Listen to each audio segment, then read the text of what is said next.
Filipenses capítulo 1, versos 12 a 18, assim diz a palavra do Senhor. Quero ainda, irmãos, cientificar-vos de que as coisas que me aconteceram têm antes contribuído para o progresso do Evangelho, de maneira que as minhas cadeias em Cristo se tornaram conhecidas de toda a guarda pretoriana e de todos os demais. E a maioria dos irmãos, estimulados no Senhor por minhas algemas, ousam falar com mais desassombro a palavra de Deus.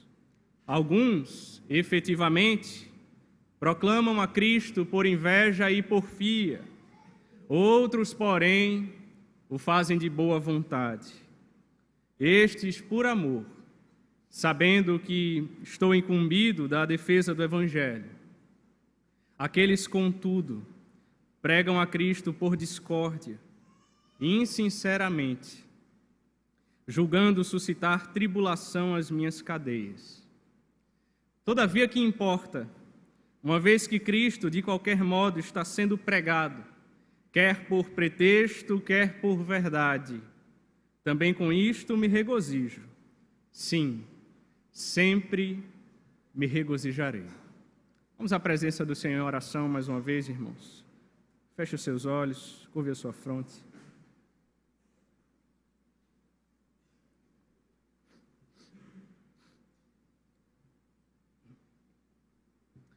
Senhor Deus amado, estamos diante da Tua santíssima presença, nós que somos pecadores e falhos, que não merecemos nada, ó Pai. Mas o Senhor foi gracioso. O Senhor enviou seu Filho para morrer na cruz pelos nossos pecados. O Senhor pagou a dívida que estava sobre nós com o seu precioso sangue, um alto preço.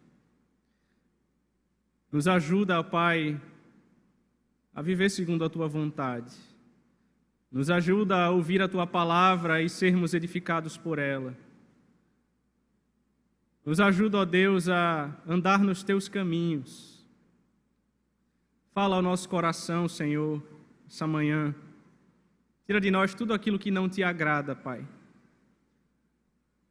Me dê coragem, força, ousadia para pregar a Tua palavra com fidelidade, porque sem Ti eu nada posso fazer.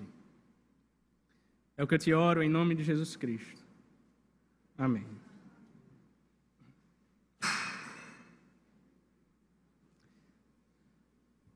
Amados irmãos, por vezes, passamos por situações difíceis na vida ou no ministério, que não compreendemos muito bem a razão para tudo aquilo estar acontecendo.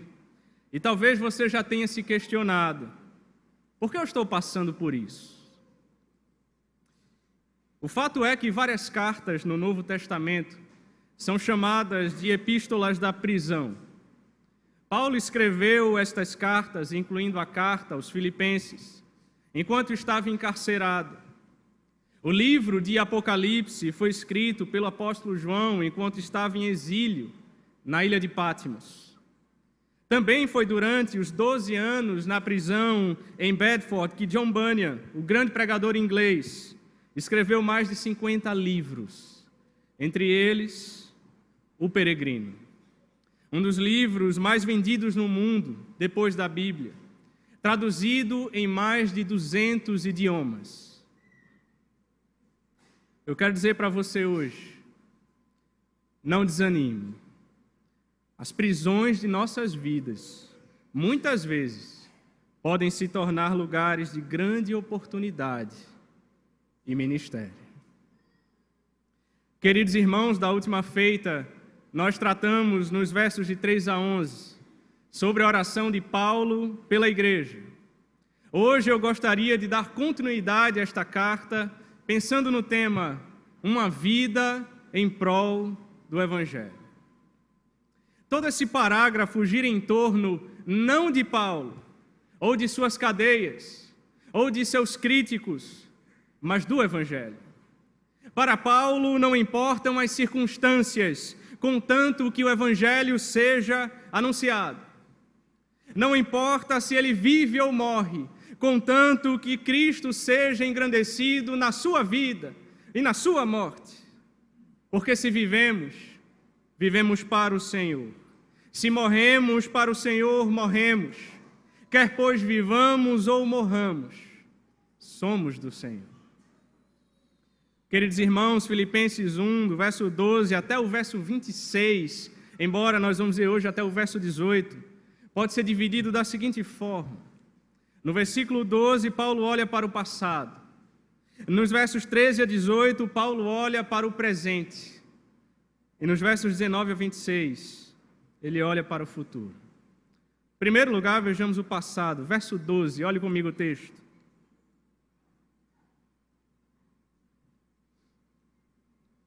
Quero ainda, irmãos, cientificar-vos de que as coisas que me aconteceram têm antes contribuído para o progresso do Evangelho.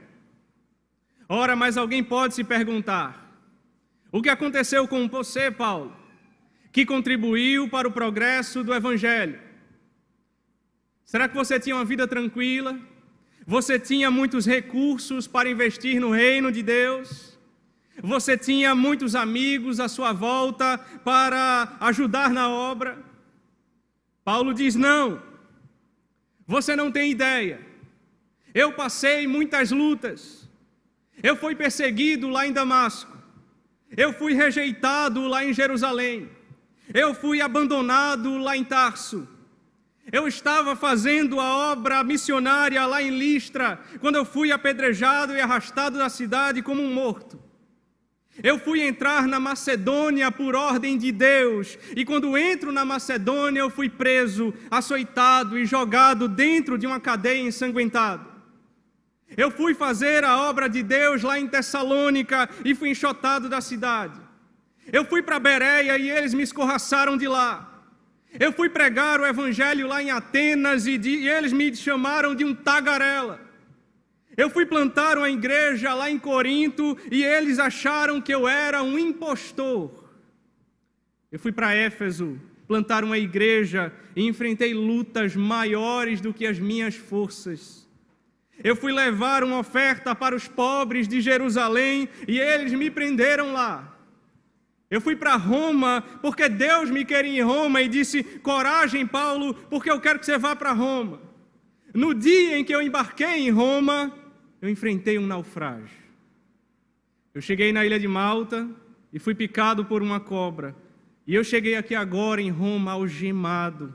Parecia que tudo dava errado para Paulo. Contudo, longe de ficar frustrado, desmotivado, amargurado, ele diz à igreja de Filipos, eu quero que vocês saibam uma coisa. Todas essas coisas que me aconteceram contribuíram para o progresso do Evangelho. A palavra que Paulo usa para o progresso do Evangelho é muito expressiva, procópio no grego. John MacArthur pontua que essa palavra descreve não apenas avançar, mas fazê-lo contra os obstáculos. A ideia é de um explorador cortando um caminho através das árvores. Desse modo, Warren Wiersbe entende que o termo procópio significa avanço pioneiro. Ou seja, um termo militar grego que se referia aos engenheiros do exército, que avançavam à frente das tropas para abrir caminho em novos territórios. Assim, a prisão de Paulo, longe de fechar as portas, as abre ainda mais. Longe de ser uma barreira, desobstrui o caminho a novos campos de trabalho que jamais seriam alcançados de outra forma. Eu creio, meus irmãos, que tudo o que estamos passando hoje, ainda que não entendamos, Deus está usando tudo isso para a glória dele. Certamente você já ouviu falar de Charles Haddon Spurgeon, mas talvez você nunca tenha ouvido falar da sua esposa, Susana. Quando ainda eram recém-casados, a senhora Spurgeon desenvolveu uma enfermidade crônica e, ao que tudo indicava, o seu único ministério seria o de encorajar o marido e orar por seu trabalho.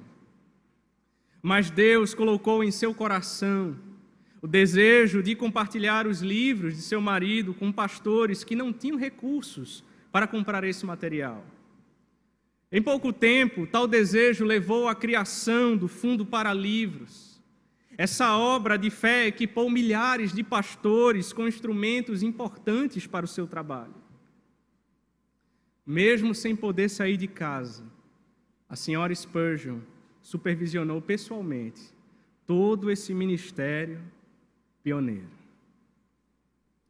Warren Wiersbe ainda conta que certo dia sofreu um grave acidente de carro. Enquanto convalescia no hospital, diz ele, eu recebi uma carta de um homem que eu não conhecia, mas que parecia ter as palavras certas para tornar o meu dia mais alegre. Recebi várias cartas dele, cada uma melhor do que a outra. Depois de me recuperar, me encontrei com ele pessoalmente. Qual não foi a minha surpresa ao descobrir que o homem era diabético, cego e perdera uma das pernas.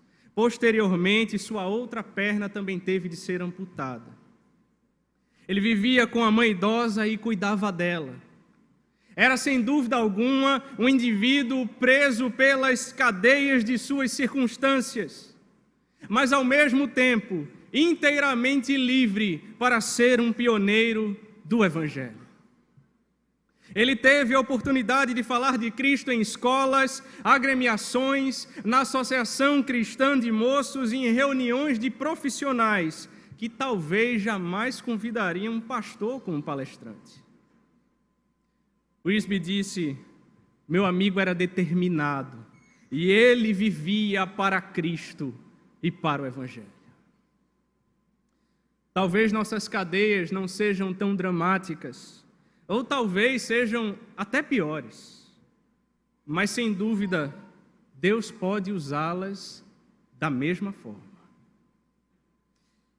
Paulo foi perseguido, açoitado, preso, mas em momento algum ele perdeu de vista a direção soberana de Deus em todos esses acontecimentos. Quem estava no comando da sua agenda não era o inimigo, mas Deus. Paulo poderia usar as mesmas palavras de José no Egito, vós intentastes o mal contra mim, porém Deus o tornou em bem. Ele sabia que a mão soberana da providência guiava a sua vida e que os seus sofrimentos estavam incluídos nos planos do Eterno para o cumprimento de um propósito glorioso, o progresso do Evangelho. Por essa razão, ele disse em Atos 20 e 24, porém nada considero a vida preciosa para mim mesmo, contanto que complete a minha carreira e o ministério que recebi do Senhor Jesus, para testemunhar o Evangelho da graça de Deus. Se no verso 12 olhamos para o passado, eu os convido agora nos versos 13 a 18 a olhar comigo para o presente. Veja primeiro o verso 13. De maneira que as minhas cadeias em Cristo se tornaram conhecidas. Warren Wiersbe diz que o mesmo Deus que usou o bordão de Moisés, os jarros de Gideão e a funda de Davi, usou as cadeias de Paulo. Os romanos sequer suspeitavam de que as correntes que colocaram nos punhos do apóstolo o libertariam em vez de prendê-lo. Em lugar de queixar-se das suas cadeias, Paulo consagrou-as a Deus e pediu que as usasse para o avanço pioneiro do Evangelho. Deus é o Senhor da obra, irmãos, e também dos obreiros. Ele abre portas para a pregação e usa os acontecimentos que atingem os obreiros como instrumentos para ampliar os horizontes da evangelização. Curiosamente, porque Paulo estava preso, ele pôde alcançar grupos que jamais alcançaria em liberdade. As cadeias de Paulo abriram portas para o Evangelho. Paulo é um embaixador de Cristo em cadeias, suas algemas são os megafones de Deus. Paulo não pensava no seu sofrimento, mas em como o seu sofrimento poderia contribuir para o progresso do Evangelho. Interessante, irmãos, que ao olhar para a história da igreja, a perseguição jamais obstruiu o Evangelho, nem impediu o crescimento da igreja.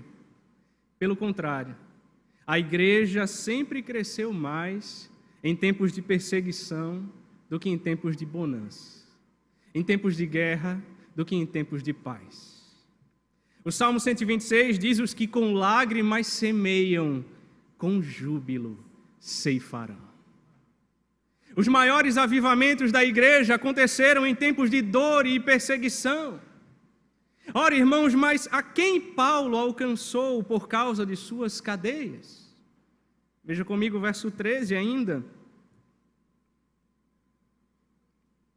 De maneira que as minhas cadeias em Cristo se tornaram conhecidas de toda a guarda pretoriana e de todos os demais. Bruce Barton diz que a guarda pretoriana era a tropa de elite instalada no palácio do imperador. Dia e noite, durante 2 anos, Paulo era preso a um soldado dessa guarda por uma algema. E visto que cada soldado cumpria um turno de 6 horas, a prisão de Paulo abriu caminho para a pregação do Evangelho no regimento mais seleto do exército romano, a guarda imperial. Paulo, no mínimo, podia pregar para 4 homens todos os dias. Toda a guarda pretoriana sabia a razão pela qual Paulo estava preso e muitos desses soldados foram alcançados pelo Evangelho. A porta da palavra não aberta por nós, irmãos, mas por Deus.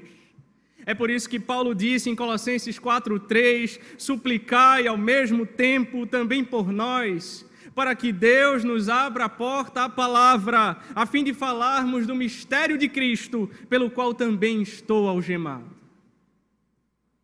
Por isso Paulo declara que as suas algemas se tornaram conhecidas em Cristo em todo o pretório. Além das pessoas que viviam no pretório, Paulo recebia na prisão domiciliar muitas pessoas, e a todas elas influenciou, e a muitas delas ganhou para Jesus por meio do Evangelho. Warren Wiersbe diz que, às vezes, Deus precisa colocar cadeias em seu povo para que realizem um avanço pioneiro que não poderia se dar de outra maneira. Às vezes, Deus cria situações. Em seguida, diz o verso 14, que a maioria dos irmãos, estimulados no Senhor, por minhas algemas, ousam falar com mais desassombro a palavra de Deus. Perceba que o fato de Paulo estar em cadeias levou a maioria dos crentes de Roma a um despertamento espiritual. Os crentes começaram a se engajar na proclamação do Evangelho. Os crentes ficaram mais entusiasmados. Os crentes se comprometeram com a obra de Deus. As cadeias de Paulo foram um estímulo para a igreja de Roma. Agora, notem bem. Os irmãos da igreja de Roma estavam sendo estimulados, não por Paulo, mas no Senhor, pelas algemas de Paulo. Só o Senhor Jesus pode motivar pessoas à sua obra. Só o Senhor Jesus pode fazer o seu coração arder hoje pela pregação do Evangelho.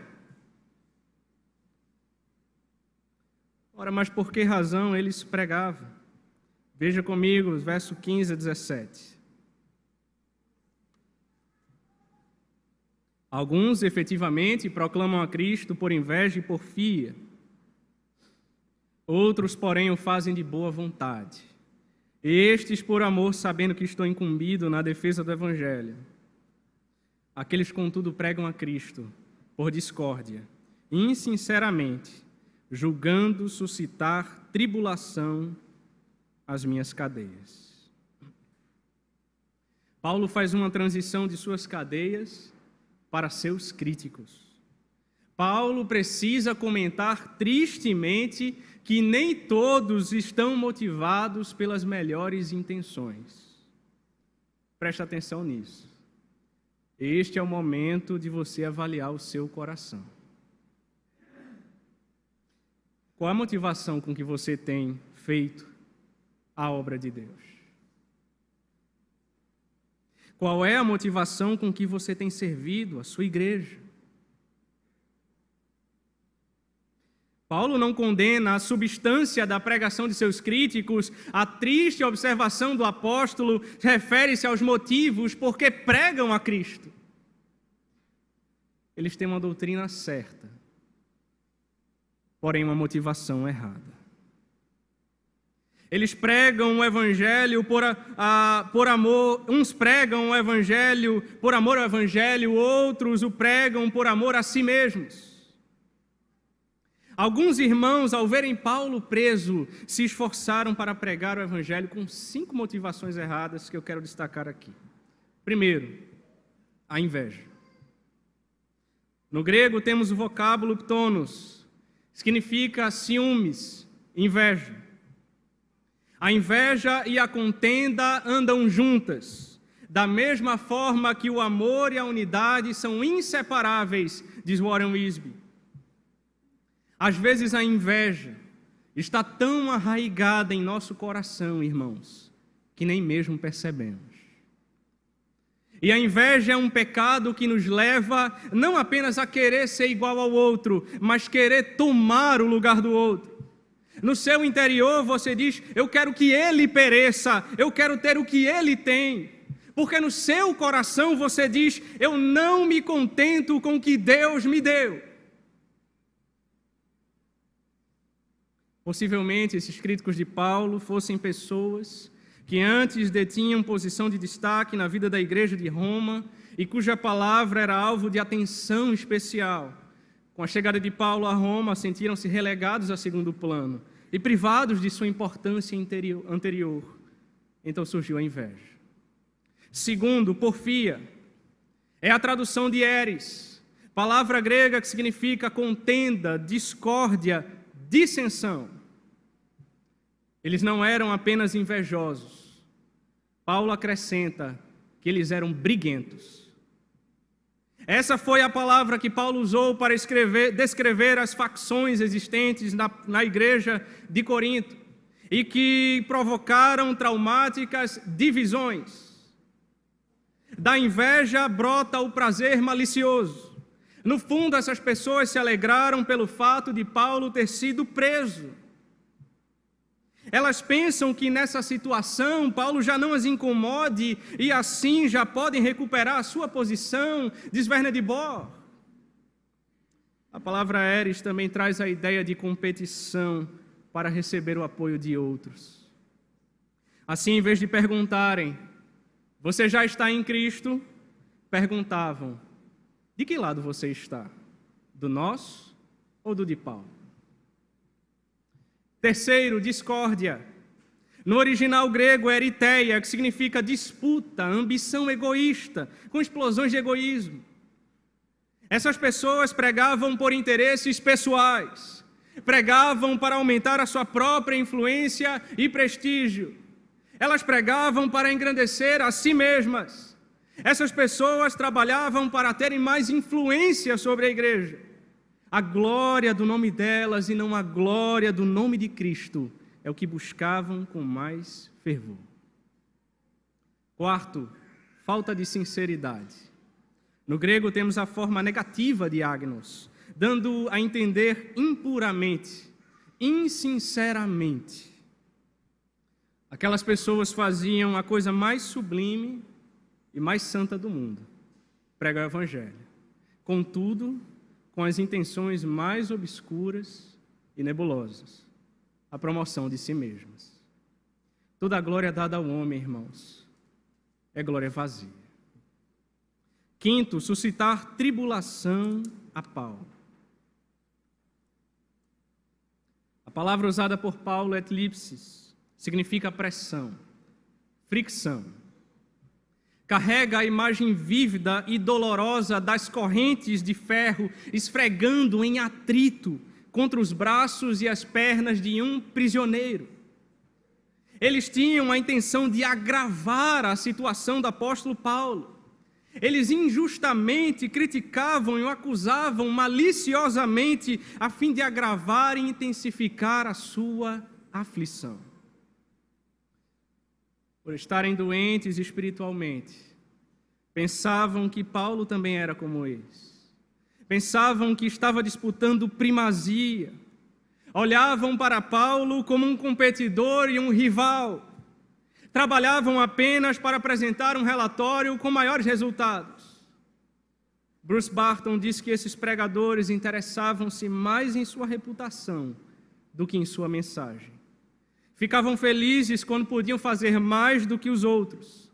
As limitações dos outros lhes davam prazer. As cadeias de Paulo eram a alegria deles.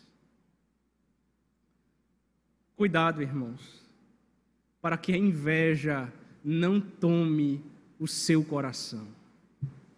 Se a sua postura, a maneira como você tem agido na igreja, tem promovido discórdia, conflitos, discussões que não edificam, tem suscitado tribulações à vida dos seus irmãos, hoje, pela palavra de Deus, você é convidado ao arrependimento. A pregação fiel da palavra é a voz de Cristo falando à sua igreja: arrependa-se dos seus pecados, volte-se para o Senhor. Todavia, irmãos, Paulo ainda disse no verso 17: aqueles contudo pregam a Cristo. O que Paulo está dizendo é: essas pessoas não estavam pregando heresias, mas o Evangelho. Essas pessoas estavam fazendo a coisa certa da maneira errada. É somente por ser o Evangelho, o verdadeiro Evangelho, que Paulo disse: todavia, que importa, uma vez que Cristo, de qualquer modo, está sendo pregado, quer por pretexto, quer por verdade, também com isto me regozijo. Sim, sempre me regozijarei. Paulo não estava preocupado com a sua reputação, ele não se importava se alguns eram a favor dele e outros contra. Paulo não está construindo um reino pessoal, ele não está lutando para a exaltação do seu nome. A sua única preocupação e alegria é saber que Cristo está sendo pregado. Ele diz: ainda que eu seja caluniado, rejeitado, humilhado, escarnecido, eu me alegro em saber que Cristo está sendo pregado. Sabe por quê, irmãos? Porque o Evangelho vale mais do que a minha vida.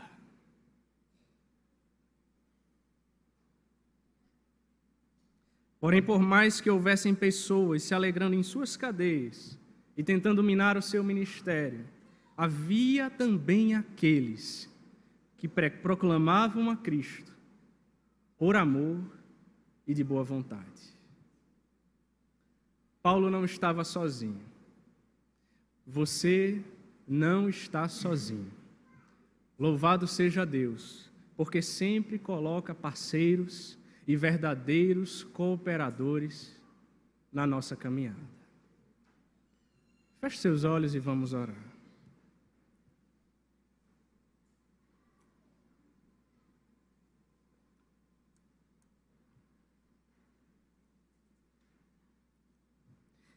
Santíssimo Deus, amado Pai, perdoa os nossos pecados, ó Deus. Se temos falhado em Tua obra, se há algo em nossa vida que precisa ser mudado, ajustado, que não está em conformidade com a Tua palavra, com a Tua lei. Ajuda-nos, ó Pai, a enxergar cada área da nossa vida, Pai, que precisa ser transformada pela Tua palavra, pelo Teu Evangelho. Ajuda-nos, ó Deus, a nos dobrarmos diante do Senhor, reconhecermos, ó Pai, as nossas falhas, assim como acontecia na igreja de Filipos. Nós também somos pecadores e falhos, nós estamos sujeitos também às mesmas falhas, Senhor. Por vezes desagradamos o Teu santo nome. Por vezes entristecemos o Espírito de Cristo.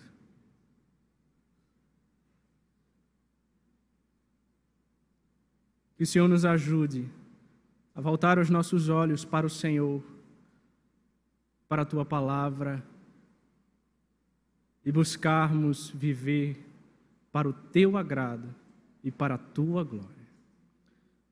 Ajuda-nos a buscarmos, sobretudo, a unidade da Tua igreja, o progresso do Evangelho. Ajuda-nos, ó Deus, a sermos cooperadores. O inimigo anda a nosso derredor. Ele veio para matar, para roubar e para destruir. Para atrapalhar a vida da Tua igreja. Nos ajuda a sermos vigilantes,